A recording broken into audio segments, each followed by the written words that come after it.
good evening. Is this the day when it was all over? Jeremy Corbyn as new Labour leader. This evening, the Labour Party published the final tally of those who've newly signed up to vote. I have to say, our jaws dropped when the figures were released. Unless a lot of those new members are rejected, a party that had 200,000 members at the time of the general election will have 610,000 voters in its leadership election. About a third of those are union affiliated, another third are new. And the expectation is those groups are disproportionately Corbyn supporting. Well, it all adds up to a crisis for the Blairite wing of the party. Tony Blair himself has used some very strong words in an authored piece in The Guardian this evening. The party is walking eyes shut, arms outstretched, over the cliff's edge to the jagged rocks below, he said. Whether you're used to support me or hate me, please understand the danger we're in. Well, here's our policy editor, Chris Cook. New evidence has emerged today that the Labour Party is heading towards an outcome that the professional pundits just did not see coming. Jeremy Corbyn looks likely to be Labour's next leader, beating Andy Burnham, Yvette Cooper and Liz Kendall. Today we got news on the Selectorate. Conventional Labour members are the biggest group with about 300,000 voters. Union members who have signed up to party affiliate membership have 190,000. And registered supporters who paid just £3 for a vote have 120,000 votes. The most striking thing about today's numbers was their sheer size. That 600,000 is far and away the biggest election a British political party has ever had.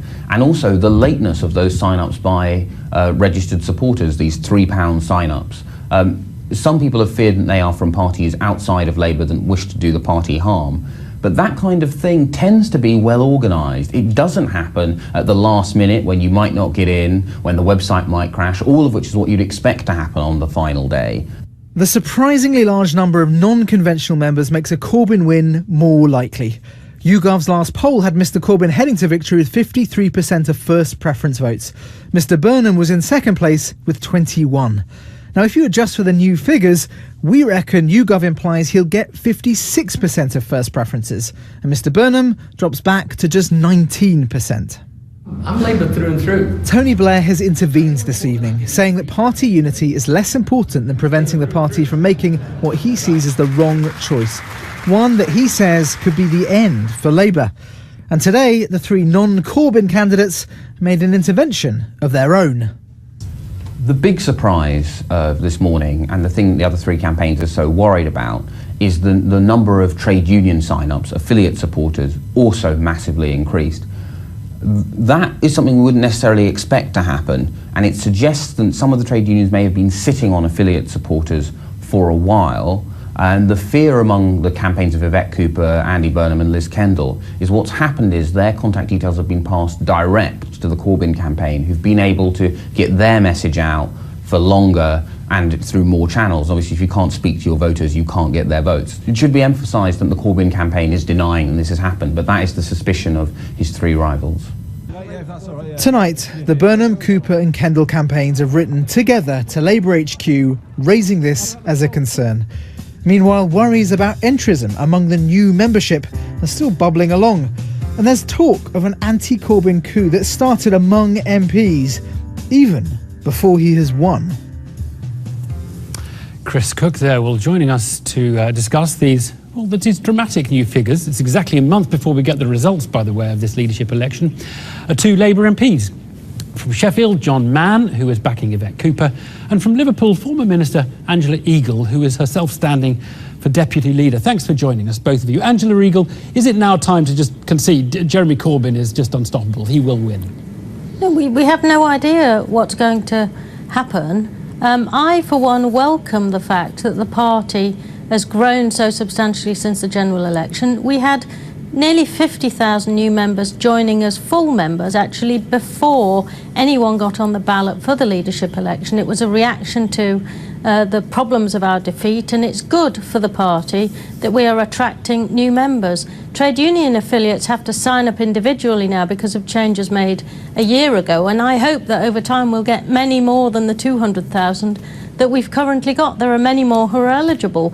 All of that helps to strengthen the party and help us reconnect in every community up and down this country, and that's what we need to do after May. Hold that thought. John Mann, just in a word, Jeremy Corbyn, unstoppable now or not?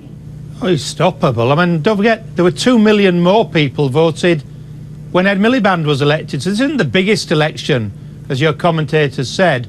It's 2 million less because the trade union members are much smaller. It's only 5% have signed up. It's a concern because the other 95% haven't. But looking at the people who joined in my area, you know, I'm running my own separate primary amongst Labour voters. Jeremy Corbyn's coming a poor third. So I'm not convinced that trade unionists will all vote for Corbyn. But what I want to see, it needs to be a head-to-head now. You know, Jeremy Corbyn's framing the debate. It's him versus the rest. What there needs to be is the rest need to have one candidate, and I think... Oh, hang on. Explain how this is going to work then. It'd be very easy. The three of them can agree that let the MPs re-nominate informally. Whoever gets the most nominations amongst those three should stand as the candidate. Let's have a proper head-to-head, including a televised debate, which would have a huge amount of interest. So narrow it down to two. Jeremy Corbyn can be put under some proper scrutiny. Okay, that's an interesting idea. Debate. Sorry, let me just get a reaction. What do you think of that idea, Angela Eagle? The anyone but Corbyn candidate, there should just be the one. Well, that's up to the candidates that have stood. There are 4 candidates in this election that are properly nominated. There are 5 candidates for deputy leader, of which I'm one. I certainly wouldn't want to stand down in any circumstances, having slogged around the country talking to tens of thousands of party members for the last 2 months. Let's wait and see. Let's just remember that not a single vote has been dispatched yet. I'm convinced that the party is doing verification properly. I've had a look at the 400 odd people that have joined Wallasey, and we found 6 Greens that shouldn't be there. It's a very tiny number of people that are actually trying to take the mickey out of this contest. And I think that, you know, former prime ministers should probably just calm down a bit and wait and see what happens. Using apocalyptic language isn't very helpful. John Mann, Let's just trust our members to actually vote for the person that's going to lead our party. Angela Eagle, you don't even know who your members are. You've got 400,000 people who you didn't know at the time of the general election. They haven't slogged around helping the party win and fight councils. This is not true. 80,000 new members since the May election have joined as full paid-up members of the Labour Party. In a separate action, we've been trying to get trade union affiliated supporters who pay the political levy to join the party. 200,000 of those have. I hope many, many more will.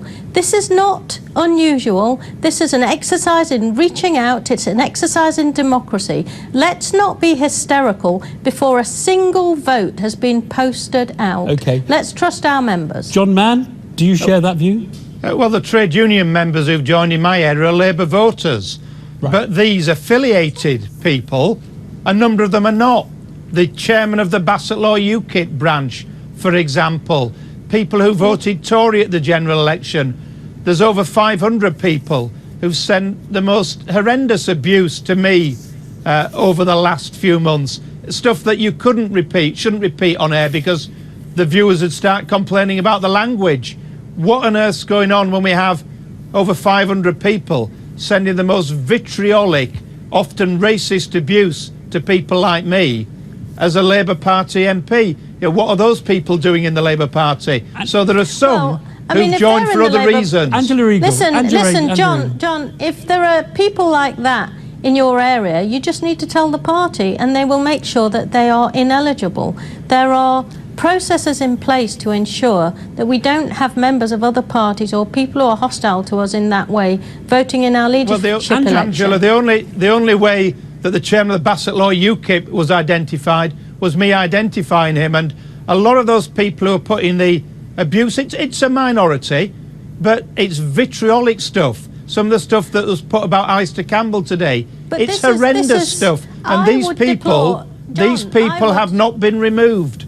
John, I would deplore anybody in our leadership elections using vitriolic language. We should talk about ideas and we should respect different people's opinions and views in our party, and that's what we need to do. Let me just ask you whether anything should change now. Angela Eagle, you've got 50 people checking these new members. You're not going to get through 400,000 or 200,000 in the course of the next 5 weeks, are you? So, I mean, well, look, I think is there going to be any delay at all or any change whatsoever? Well, I think there's more than that checking, but I have to say this is a matter for our procedure committee. I believe they're meeting tomorrow. But actually, let's just welcome the fact that the overwhelming number of people that have shown an interest in this contest, many of whom have joined as full members of the Labour Party, that's a good thing for the strength of our party and a good thing for democracy in general. Last question to you, John Mann.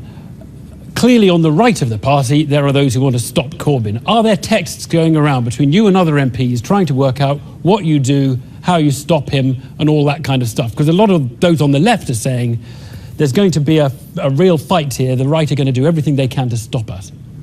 Oh, the mainstream of the Labour Party is terribly organised. And that's why one candidate, head-to-head, a proper televised debate between a mainstream candidate and Jeremy Corbyn, that would be a proper debate. That would be great democracy. And I call on Cooper, Burnham and Kendall to get their heads together. Let's have one of them standing. Let the MPs renominate. Are you all Whoever in touch wins, with each let other? them go forward. Are you all in touch with each other?